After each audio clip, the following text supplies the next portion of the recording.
ಕ್ಷೀರ ಸಂಜೀವಿನಿ ಯೋಜನೆಯಡಿ ಗ್ರಾಮೀಣ ಮಹಿಳೆಯರ ಸಬಲೀಕರಣ. ಮಹಿಳೆ ಪ್ರತಿ ಕುಟುಂಬದ ಆಧಾರ ಸ್ತಂಭ.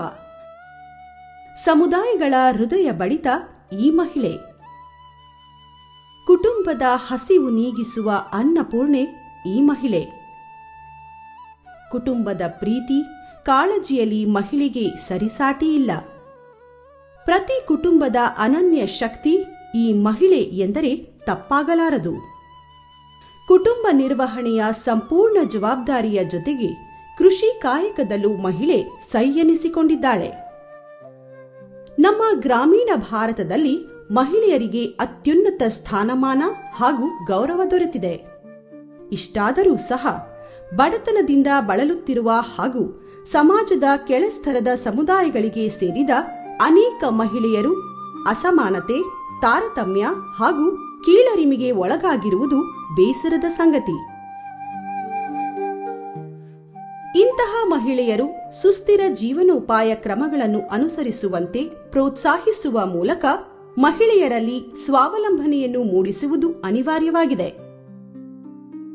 ಭಾರತ ಸರ್ಕಾರದ ಗ್ರಾಮೀಣಾಭಿವೃದ್ಧಿ ಸಚಿವಾಲಯವು ತನ್ನ ಪ್ರಮುಖ ಗ್ರಾಮೀಣ ಅಭಿವೃದ್ಧಿ ಕಾರ್ಯಕ್ರಮಗಳಲ್ಲಿ ಒಂದಾದ ಸ್ವರ್ಣ ಜಯಂತಿ ಗ್ರಾಮ ಸ್ವರೋಜ್ಗಾರ್ ಯೋಜನೆಯನ್ನು ರಾಷ್ಟ್ರೀಯ ಗ್ರಾಮೀಣ ಜೀವನೋಪಾಯ ಅಭಿಯಾನ ಆಜೀವಿಕಾ ಯೋಜನೆ ಮೂಲಕ ಪುನರ್ರಚಿಸಿ 2010-11ರಿಂದ ಜಾರಿಗೊಳಿಸಿದೆ.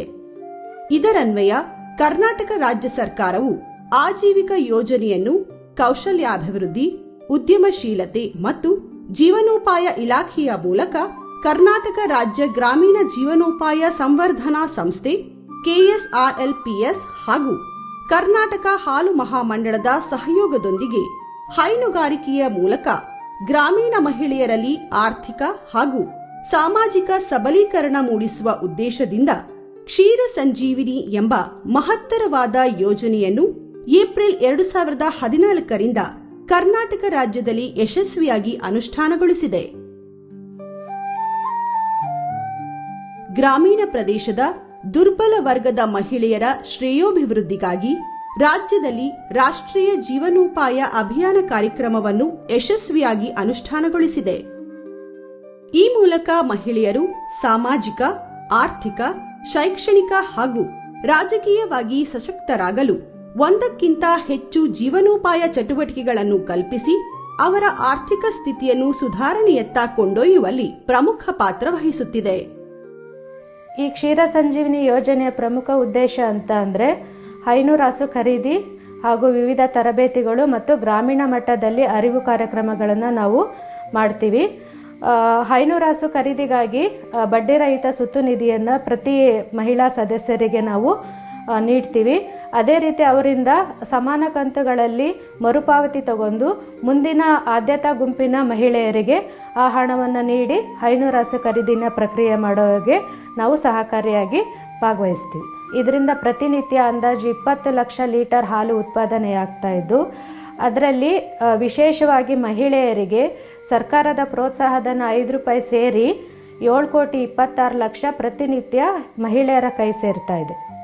ಈ ಕ್ಷೀರ ಸಂಜೀವಿನಿ ಯೋಜನೆಯಿಂದ ಒಳ್ಳೆಯ ಅನುಕೂಲಗಳಾಗಿದ್ದು ಮೊದಲನೇದಾಗಿ ನಾಯಕತ್ವದ ಬೆಳವಣಿಗೆಯನ್ನು ಹೆಣ್ಮಕ್ಳಲ್ಲಿ ಅಳವಡಿಸ್ಕೊಳ್ತಾ ಇದ್ದಾರೆ ಹಾಗೂ ವಿವಿಧ ರೀತಿಯ ತರಬೇತಿಗಳ ಮೂಲಕ ಗ್ರಾಮೀಣ ಮಟ್ಟದ ಮಹಿಳೆಯರಲ್ಲಿ ಈ ಕ್ಷೀರ ಸಂಜೀವಿನಿ ಯೋಜನೆಯನ್ನು ಅಳವಡಿಸ್ಕೊಂಡಿರೋದ್ರಿಂದ ಅವರಲ್ಲಿ ಸಾಮಾಜಿಕವಾಗಿ ಮತ್ತು ಆರ್ಥಿಕವಾಗಿ ಅಭಿವೃದ್ಧಿ ಹೊಂದಲು ಈ ಯೋಜನೆ ತುಂಬ ಸಹಕಾರಿಯಾಗಿದೆ ಅಂತ ಹೇಳೋಕೆ ಇಷ್ಟಪಡ್ತೀನಿ.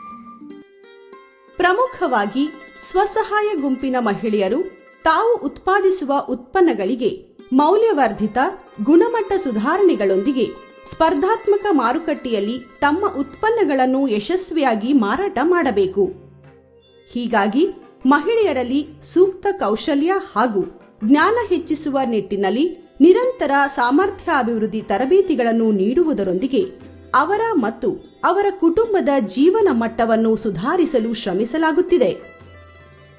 ಕರ್ನಾಟಕ ಸಹಕಾರ ಹಾಲು ಮಹಾಮಂಡಳವು ರಾಜ್ಯದ 31 ಜಿಲ್ಲೆಗಳಲ್ಲಿ ಹೈನುಗಾರಿಕೆ ಅಭಿವೃದ್ಧಿ ಕುರಿತ ಚಟುವಟಿಕೆಗಳನ್ನು ತನ್ನ ಕಾರ್ಯವ್ಯಾಪ್ತಿಯಡಿಯ ಒಟ್ಟಾರೆ 16 ಹಾಲು ಒಕ್ಕೂಟಗಳ ಮೂಲಕ ಕ್ಷೀರ ಸಂಜೀವಿನಿ ಯೋಜನೆಯನ್ನು ವಿವಿಧ ಹಂತಗಳಲ್ಲಿ 56.07 ಕೋಟಿ ರೂಪಾಯಿ ಅನುದಾನದಲ್ಲಿ ಅನುಷ್ಠಾನಗೊಳಿಸಿದೆ. ಹಾಲು ಉತ್ಪಾದಕರ ಶ್ರೇಯಸ್ಸು ಹಾಗೂ ಆರ್ಥಿಕ ಬಲವರ್ಧನೆಗೆ ಕೈಜೋಡಿಸುತ್ತಾ ಕರ್ನಾಟಕ ಹಾಲು ಮಹಾಮಂಡಳವು ಸಹಕಾರ ಕ್ಷೇತ್ರದಲ್ಲಿ ತನ್ನದೇ ಆದ ಛಾಪು ಮೂಡಿಸುವ ಮೂಲಕ ಇತ್ತೀಚಿನ ದಿನಗಳಲ್ಲಿ ಕೆಎಂಎಫ್ ಒಂದು ಬೃಹತ್ ಸಹಕಾರ ಶೃಂಗ ಸಂಸ್ಥೆಯಾಗಿ ಏಳಿಗೆಯನ್ನು ಸಾಧಿಸಿರುತ್ತದೆ. ಹಾಲು ಶೇಖರಣೆ. ಕೆಎಂಎಫ್ ವತಿಯಿಂದ ಪ್ರಾಥಮಿಕ ಹಾಲು ಉತ್ಪಾದಕರ ಸಹಕಾರ ಸಂಘಗಳಲ್ಲಿ ವರ್ಷವಿಡೀ ದಿನಕ್ಕೆ 2 ಸರತಿಗಳಲ್ಲಿ ಹಾಲು ಶೇಖರಣೆಯನ್ನು ಮಾಡಲಾಗುತ್ತಿದೆ.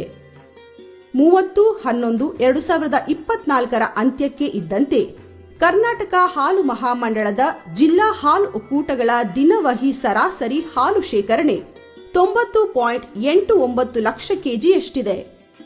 ದಿನಾಂಕ 28/6/2024 1 ಕೋಟಿ ಲೀಟರ್ ಹಾಲು ಶೇಖರಣೆಯಾಗಿ ದಾಖಲೆಯಾಗಿದೆ.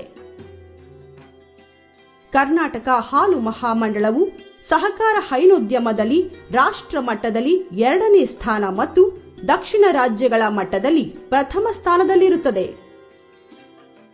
ಕ್ಷೀರ ಸಂಜೀವಿನಿ ಯೋಜನೆಯ ಅನುಷ್ಠಾನಕ್ಕೆ ಜಿಲ್ಲಾ ಹಾಲು ಒಕ್ಕೂಟಗಳ ವ್ಯಾಪ್ತಿಯಲ್ಲಿ ಬರುವ ಹಾಲು ಉತ್ಪಾದಕರ ಮಹಿಳಾ ಸಹಕಾರಿ ಸಂಘಗಳನ್ನು ಆಯ್ಕೆ ಮಾಡಲಾಗಿದೆ. ದುರ್ಬಲ ವರ್ಗದ, ಬಡತನ ರೇಖೆಗಿಂತ ಕೆಳಗಿರುವ ಗ್ರಾಮೀಣ ಪ್ರದೇಶದ ಪರಿಶಿಷ್ಟ ಜಾತಿ ಹಾಗೂ ಪಂಗಡ, ವಿಕಲಚೇತನರು, ಭೂರಹಿತರು, ವಿಧವೆಯರು, ವಲಸೆ ನಿರತ ಕೂಲಿ ಕಾರ್ಮಿಕರು ಮತ್ತು ಇತರರನ್ನು ಬೆಂಚ್ ಮಾರ್ಕ್ ಸರ್ವೆ ಮೂಲಕ